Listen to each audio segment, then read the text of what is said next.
வேண்டுமென்றே வதந்திகளை பரப்புகின்றவர்கள் மீது என்னால் அதற்கு பதில் சொல்ல இயலாது.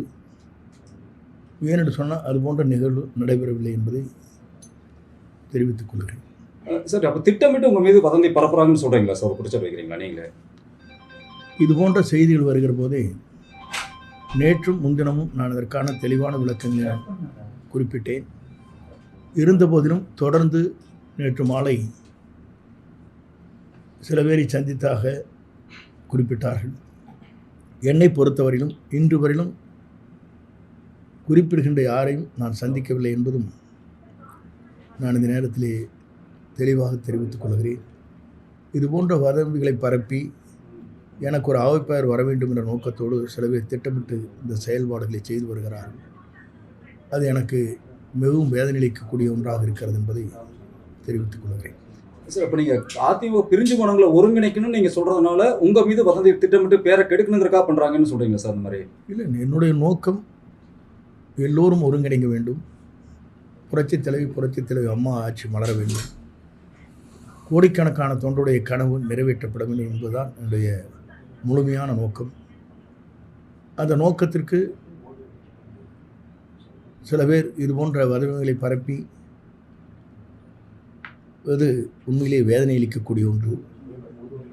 நல்ல செயல்பாடுகளுக்கு எல்லோரும் ஊக்கத்தையும் ஆக்கத்தையும் தர வேண்டுமே தவிர இதுபோன்ற செயல்பாடுகளை வதந்திகளை பரப்புவது இனியாவது அவர் நிறுத்திக் கொள்ள வேண்டும் என்பது என்னுடைய அன்பான வேண்டுகோள்.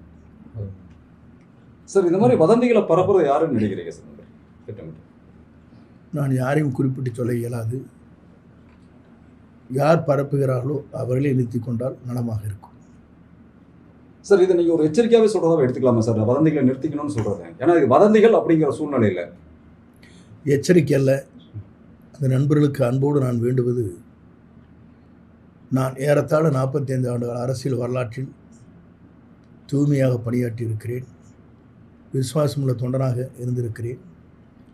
மக்கள் பணி என்பது சிறந்த முறையில் நான் ஆற்றியிருக்கிறேன். இந்த தொகுதி வாழ் மக்கள் எனக்கு அளித்து வாக்களித்து மாபெரும் வெற்றி ஈட்டி தந்திருக்கிற வாக்காளர் பெருமக்கள் என்ன நினைக்கிறார்களோ அவர் கனவுகளை நிறைவேற்றுவதற்கு அவரோடு இருந்து அரசின் சார்பாக பல்வேறு திட்டங்களை கொண்டு வந்து செயல்படுத்தி இருக்கிறேன். அந்த மக்கள் தான் என்னுடைய உயிர் மூச்சு, தொண்டர்கள் தான் என் உயிர் மூச்சு, கழகம்தான் என் உயிர் மூச்சு என்பதை தெரிவித்து விடைபெறுகிறேன். நன்றி, வணக்கம். செய்திகளை உடனுக்குடன் தெரிந்து கொள்ள கீழ்கண்ட கேபிள் மற்றும் டிடிஹெச் நெட்வொர்க்குகளில் எம்நாடு செய்தி தொலைக்காட்சியை காணுங்கள். பாதகம் செய்பவரை கண்டால் நாம் பயம் கொள்ளலாகாது பாப்பா. மோதி மிதித்துவிடு பாப்பா, அவர் முகத்தில் உமிழ்ந்துவிடு பாப்பா. அண்மை செய்திகளை உடனுக்குடன் தெரிந்து கொள்ள இணைந்திருங்கள் எம்நாடு தொலைக்காட்சியுடன்.